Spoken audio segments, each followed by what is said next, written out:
All right, hello everybody, and welcome to the Middle Class Investor.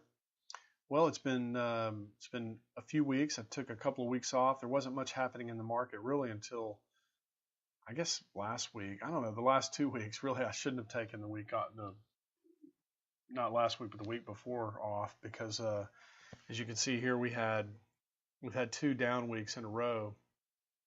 Of course, I've been calling for this for a while, but man, I think I started calling for this back in here, and we went quite a bit further. So um, just goes to show you it's hard to pick a top, but um, clearly we're rolling over now, and we'll look at some shorter term charts too to kind of get an idea of how long this might last.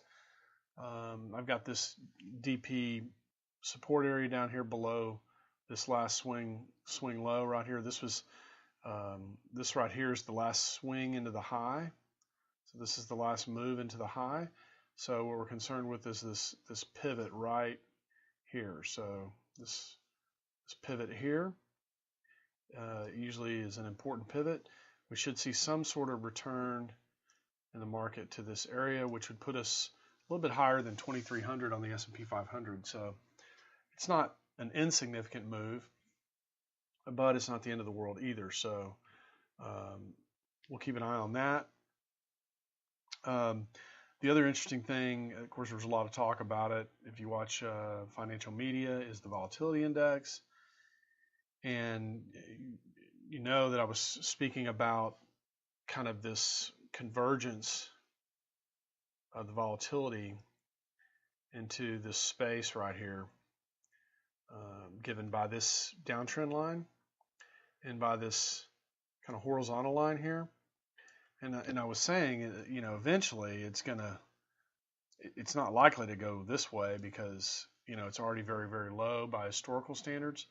So the likely scenario is that we're going to see some sort of push up out of this downtrend line on the VIX. And of course, that's what we saw. But then the next week it tucked right back down and then rallied up. So I think the VIX is going to continue to flirt with this. It might come back down, and actually it probably won't get down as low as this, but we might get down and hang around the 12 to 13 area a little bit as it flirts with this downtrend line. And then if the selling picks up, which it's likely to do, maybe not immediately, maybe not on Monday, but once the selling picks up, then we should see some pretty good moves in this direction away from this consolidation in the VIX. So hope that makes sense. The other thing we'd like to look at is the treasuries. The 13-week treasury's been pulling back, as you can see here. We've got, each one of these is a week, so this is a very short-term treasury, and it's just been on a tear from back here. And I don't know. Maybe I should look and see what these dates are first. Really, from starting back in the beginning of March until really in the last 3 weeks, it started to pull back. And this doesn't trade like stocks or bonds or anything else. This is a little bit different. So it doesn't necessarily have to follow any particular pattern. Of course, neither do stocks or markets either. But we could see some sort of pullback into here, which it's already pretty much there, and then bounce, and it may only bounce a little bit and then pull back even a little further and then bounce. But clearly we're moving into some sort of consolidation phase in the very short-term treasuries. But I think they're just hanging out here for a little while, waiting on this 10-year. So let's look at the 10-year and let's talk a little bit about it. I think it's much, much more important, something we ought to be focused on, especially if you have bond funds in your account, which many people do. I've been talking about this for a long time, almost, I don't want to say tired of talking about it, but I probably sound like a broken record. But you can see that we've been trending down here, kind of in a nice channel, and we could very well, you know, get down into this area, closer to this line that I originally had at 19.64, or it could just bounce from right here. It's really hard to say. That's why I was saying, you know, if you're in bond funds, I mean, how much more are you really going to get here if this ends up being, let's say this right here ends up being the low for yields for the year, for the next 10 years? Is it, you know, is it really worth it to try to get this much more money in your bond funds?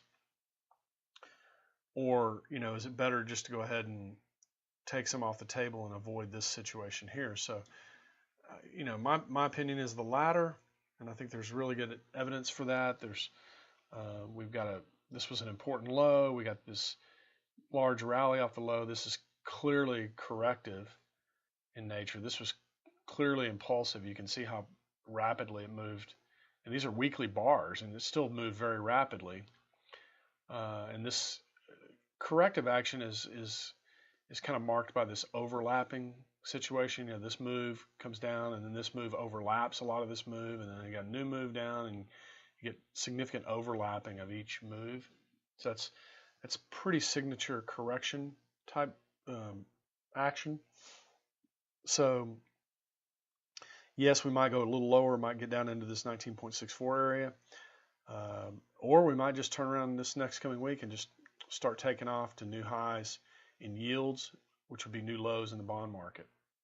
So be very, very, very careful on that. I think I've explained that before. You know, if you buy a bond, the bond has a maturity date, but most investors, most middle class investors, are invested in what's called bond funds, and those are calculated. The gains or losses in those are calculated based on a perpetual value of the fund, and so there is no holding a bond until maturity. There's only, you know, a basket of bonds that mature at all different times, and they basically figure out the value of the fund every day based on what happened in the markets. And so, for example, if you bought a $100,000 bond,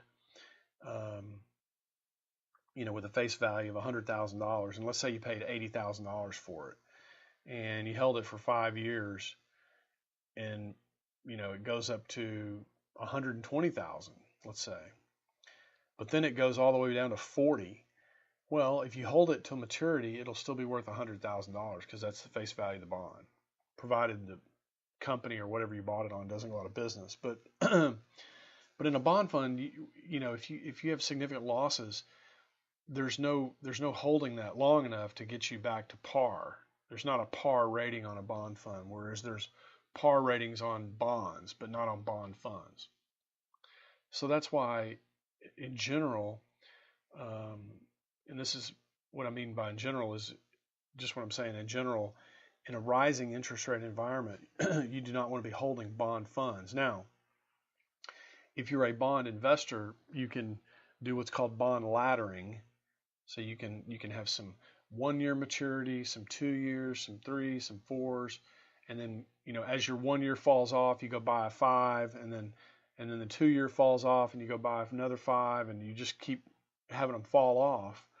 That's fine, but that's a pretty sophisticated investing strategy, and it's usually not.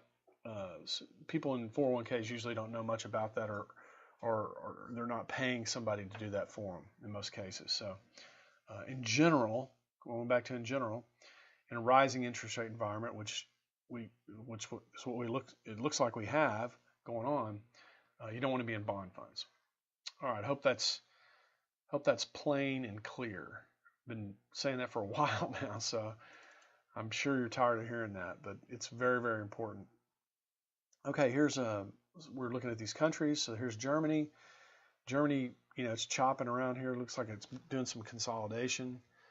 And so we wouldn't expect Germany to do anything either higher or lower until it got above this or below that.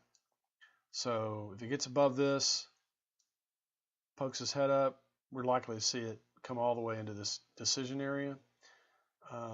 If it breaks down, you know, the most recent pivot into this high is way down here. So you would you might see Germany pull all the way back down here. So I would say the odds favor, generally speaking, um, when you have a decision point either above or below the market based on some previous pivot, which is this one back here, uh, and it's hovering around below that. Sometimes it does roll over and fall short, but most times it'll make its way up into that decision point area. So I would say falling down to here, intermediate term, near term, and intermediate term is very, very low probability.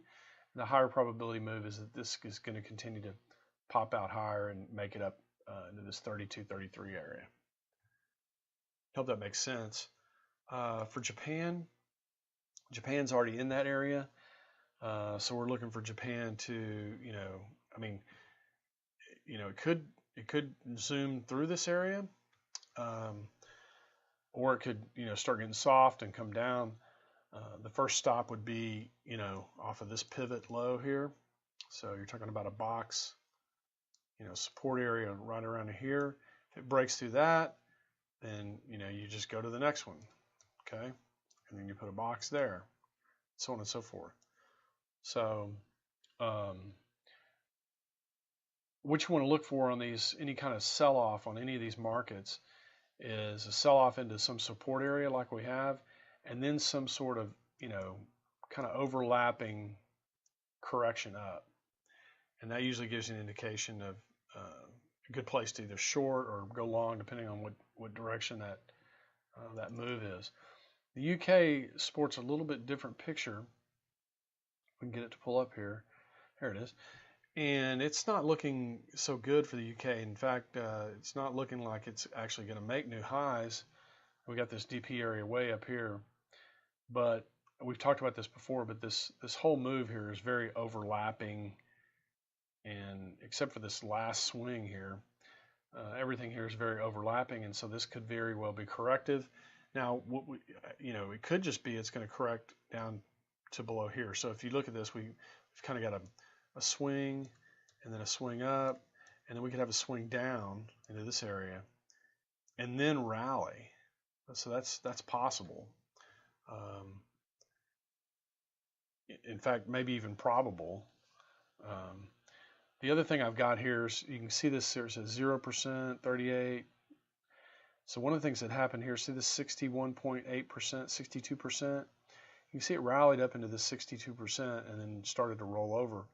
And that's pretty typical for what's called a wave 2 retracement and Elliott wave. So in other words, this could be the first wave down, this could be the first correction after the first wave down, and this could be the beginning of a very strong wave 3. If we go back to the 10-year and look at the 10-year, so we had this downtrend here, okay? And then we had this important low, and then we had this rally up, and then we have this correction. And notice it here again. Well, I've actually got it drawn incorrectly. Let me draw that real quick. If I do a Fibonacci on this, and Fibonacci is just a measuring tool. It's not. I mean, it's some pretty freaky stuff with numbers, but it still really is just a measuring tool. So it's not. It's not. There's no holy grail here knowing about Fibonacci, I guess is what I want to say. But you can see here the 62% is still well below where the market action is. So this could very well come down lower, maybe the 50%, maybe the 62%, maybe not, maybe just below this low here to the almost 50% and then bounce. One thing I will say about this correction, anytime you have a correction, and I don't see it here, which means there's probably more to the downside, is you'll get like an A. They're all kind of ABCs, right? A, B, C. But usually the C will be really strong. So this might be ABC, what they call a double zigzag. So then you got an ABC that's like this, okay? And then the last one is really strong. So you get a move like this, and then a slight move up, and then you get a really hard move down, like so and so forth. And so since we haven't seen that yet in this correction, there may still be more to go. We might rally here, come down, make a little slightly, slightly higher high, rally down, and then make a little up move, and then bam, really hard down. And then that might take us to the 62% area. Now, if it does that, that's going to be, and then it starts to turn around like so, that's going to be a really good foreshadowing or indication that this could very well be the wave one up, and this is the first, correction back, and you definitely don't want to be in your bond fund then. So, I mean, look, if you're in these bond funds, you could roll the dice, and we could very well end up like this, okay? And we come down from 2.2% down to 1.8, and you can make another 10, 12% in your bond fund possibly. And I'm saying that's probable. I mean, I'd say we have a 50-50 shot at either direction here. So it's not irrational to be in your bond fund until you see that real hard C-way move, which we haven't seen. So may not be such a bad idea to stay in the bond fund a little bit. I would just keep it on a very, very, very short leash. That's what I would say about that. All right, let's switch over to my other charts. I've got the euro up right now, which I'm short and about to get out of because I'm getting beaten up on this. But I've been shorting the euro in these little moves here and here, and it looks like to me this is very corrective, and we should be rolling down here. But we've retraced quite a bit of this down move right here, so I don't know. I'm thinking about getting out of it, but certainly I'm going to be out if we get above this high here. But the euro on the big picture, that's only a 1 hour chart, but let's look at the euro on the big picture. Euro on the big pictures, we've had a really strong move, and up into this area, which is off of this pivot here. So, this was very choppy in and around. I mean, we had a pivot here. We had a pivot here. I mean, so all these places were potential, like a box off of this could have stopped the market, and then a box off of this one. It's currently where we are. We're going to stop the market. So you can see there's nothing else above these pivots. So I don't think it's likely that the euro is going to go much higher. If you're trading like I do, I mean, sometimes you just can't hang on, for another new high. It takes too much money from you. So you got to kind of pick your place. I'm going to remove that real quick and see what happens. Now, one of the things I like to do is I like to use Fibonacci extensions to kind of pick targets. So here's a Fibonacci extension. The way I do that is I come to a high, and I'll either go to this low or I'll go to this first low. So sometimes I just look at it and see where the cluster is. So let's go to this. So the high to the low, and you can see we went to the 261.8 area and a little bit beyond. And so a lot of times when I'm trading, I'll give you a little inside secret here. You wait for that first move, and then you wait till the pullback, and then somewhere here along in the pullback, you go ahead and measure this, and then you look for an entry in here. And sometimes your entry can be, and I think I've covered this before, but I'll cover it again. No big deal. It's pretty easy. It's a simple entry. It can be on a weekly or daily. This particular chart happens to be on a weekly. But let's zoom in on this area right here. Well, first of all, let's get the low in, and then let's zoom in on this area here. So here's your low back here on what is that, January 12th, and then we had this run up, okay, and then we had this pullback. Now here's the low right here. Here's the low. Here's the important low. Let's call it that. The important low is right here. Okay? And, because it's lower than this low, right? So pretend you don't know anything about any of this right here. So now this is the new low. Okay? And you're looking at this and you're going, okay, that's the new low right here. So then I want to look at the next week and I say, okay, when do I get a close? I need a close above this high right here. So I need a close above this high right here. Okay. Well, did this close above that high? No. So this is not a valid trade entry. Okay.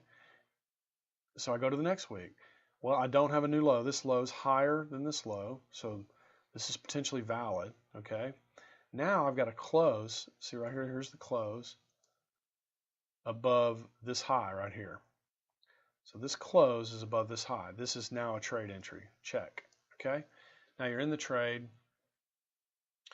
and it goes up, it goes up, it goes up, and it pulls back. Now you have to decide, where you're going to get out. And potentially you could have just gotten out right here and said, oh, that's as far as I want to go. That's a close below. That's going to be a close below the high day right there. Okay. So you could do that, or you could just stick with it and say, okay, I've had this move. You could, if you're trading really long term, what you would do is you would enter here. Okay, so you enter right here, and your stop would be down here. So your risk is from here to here. Okay, and your reward is whatever it is. I mean, it could be high or it could go up and up and up. So, so in this case, we entered here, it went up, and went up, went up, and then it sold off. Okay, but let's see how far it sold off. Oh, it didn't take out our previous low, right? So we're still in the trade,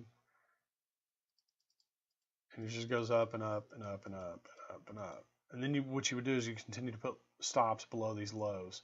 So you put a stop below this low, goes up a little higher, makes a new low. You just move your stop to this low.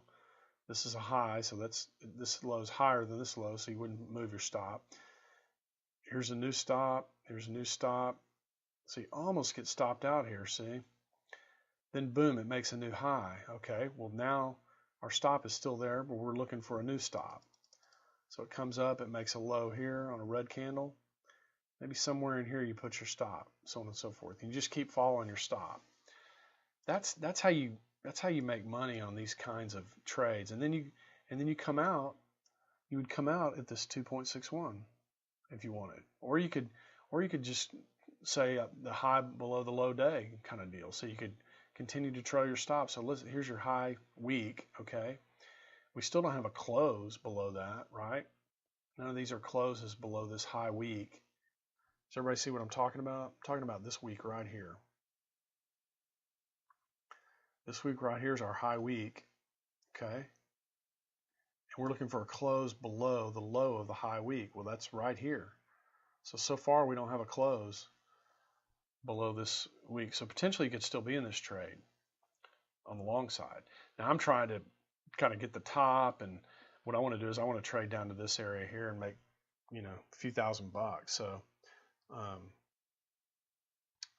So I'm willing to shorten my entry. If you look at my entries, maybe they're on a daily or even a 4-hour. See, on a daily, if we identify the high, we've closed below the high of the low day. Okay, so here's the high. The low of the high day. Let me say it that way. Low of high day. So here's the high day right here. And you can see we've closed below this low of this high day. So if you're trading on a daily chart, then you would be in this trade short. Okay, and your stop would be up here somewhere. So that's what I'm trying to do. Is I'm trying to not catch the top, but to me this looks like the last move into the high here. So this is going to be corrective, probably at least down to here, or here, maybe 161 area. But trading, investing, it's all just really, it's just keeping tabs on what you have and having a place where you want to get out, or where you've decided in advance that you're going to get out. All right, let's look at gold real quick. Gold's man, it's on a tear, right? I mean, we had this decision area here.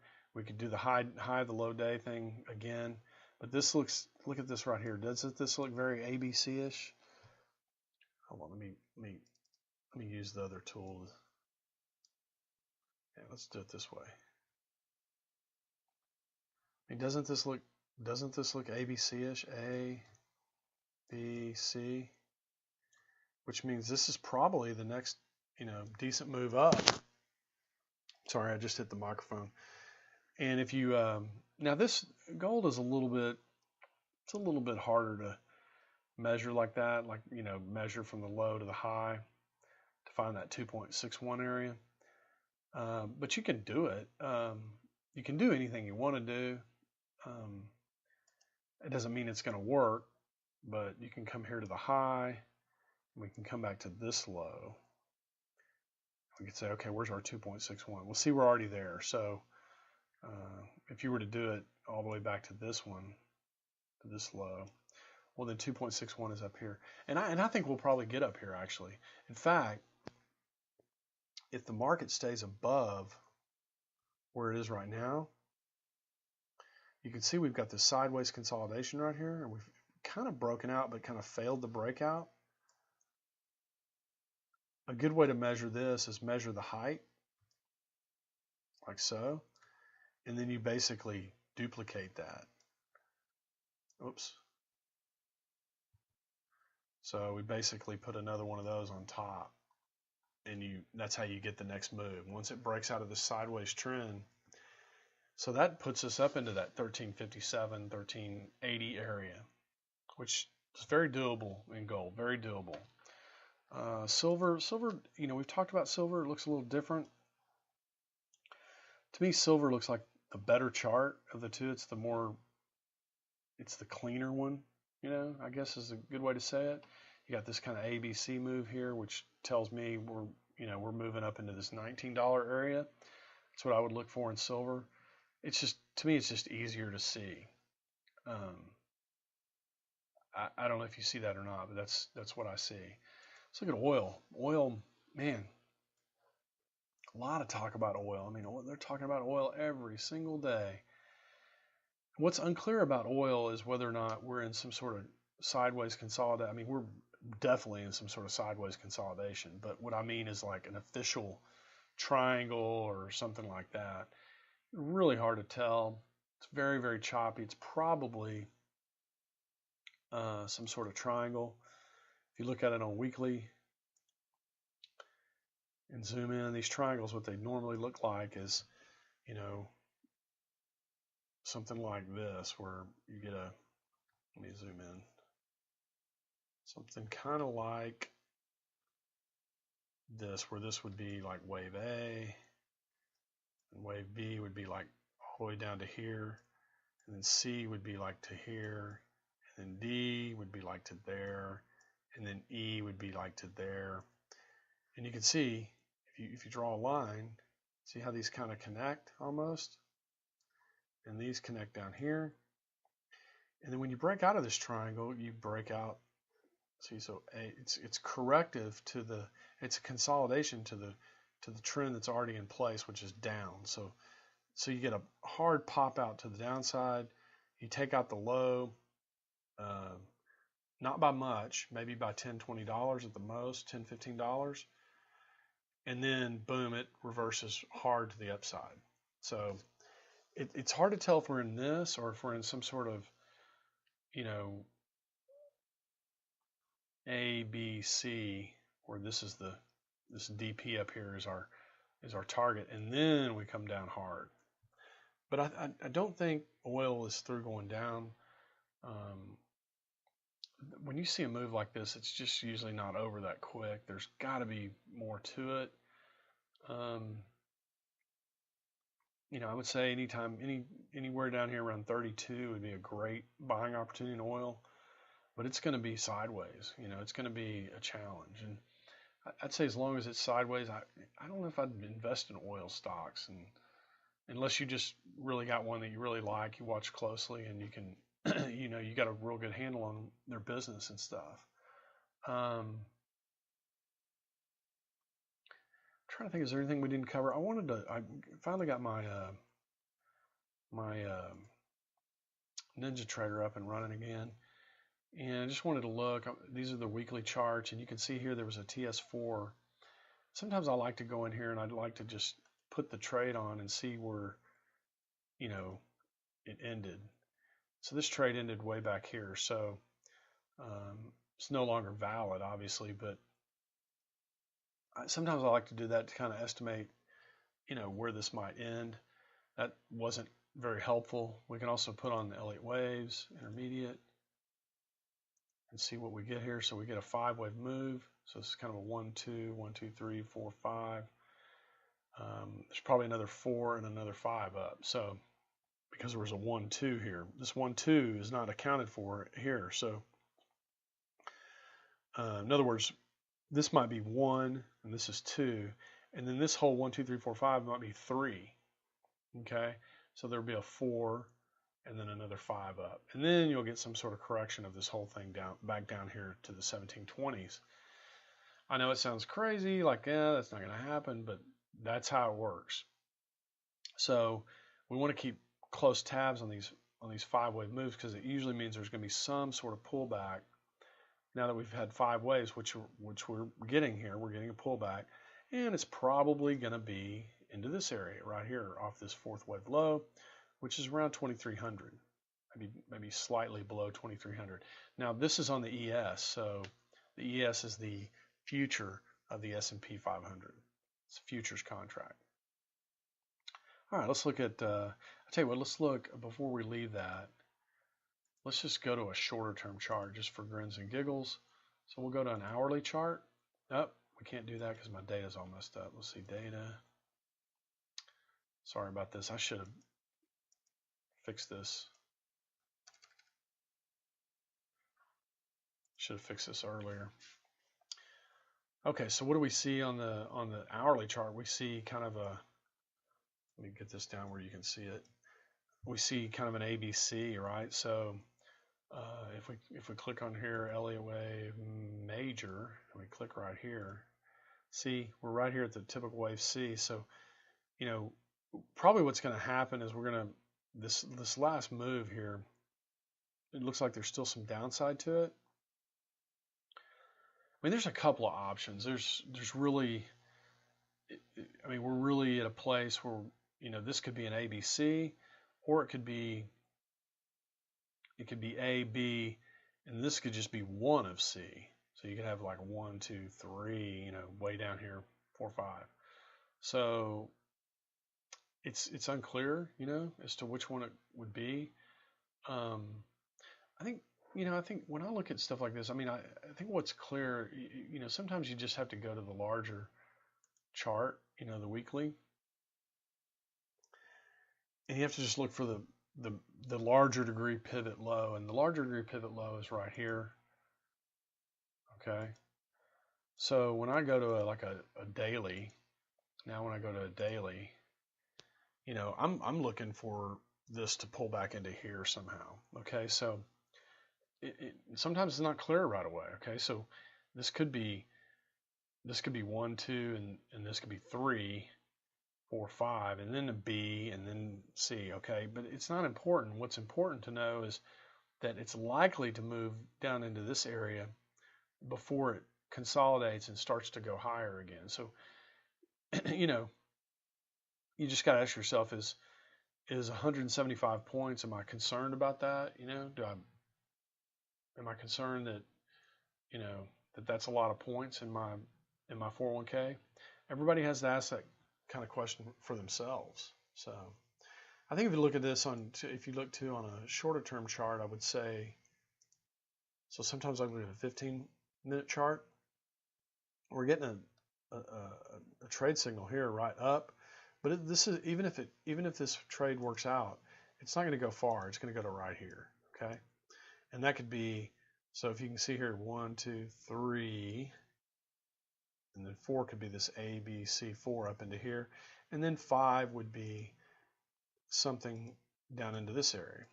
So we could have some lower lows next week, slightly lower lows into this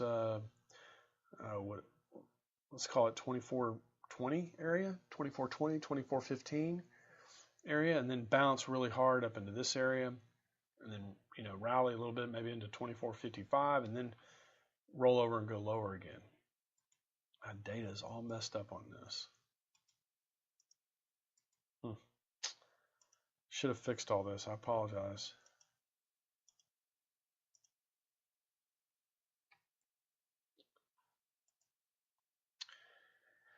I don't need to mess with it right now anyway because I think we're about at the end. I don't really have anything else to show you this week. Um, Apologize for missing the last 2 weeks. Not this weekend, but next weekend I think I'm gonna be missing again. That's the Labor Day weekend. So I'm gonna go bird hunting with some of my friends and have some fun, and probably won't have time to do a video. So just keep your eye on the market, keep your eye on that interest rate, the VIX. We're clearly in some sort of sell-off mode, and I think it's still pretty early in that sell-off. So just pick your place where you're not willing to go any lower. I don't think we're at a place where you need to be really concerned right now. Like I said, we're probably going to go that 2300 area, maybe slightly lower, but then we're going to have a bounce probably into new highs. So if that gives you any comfort, good. I'm glad it does. All right, everybody, that's it for this week's Middle Class Investor. Thanks for coming in, and we'll see you next time. Bye-bye.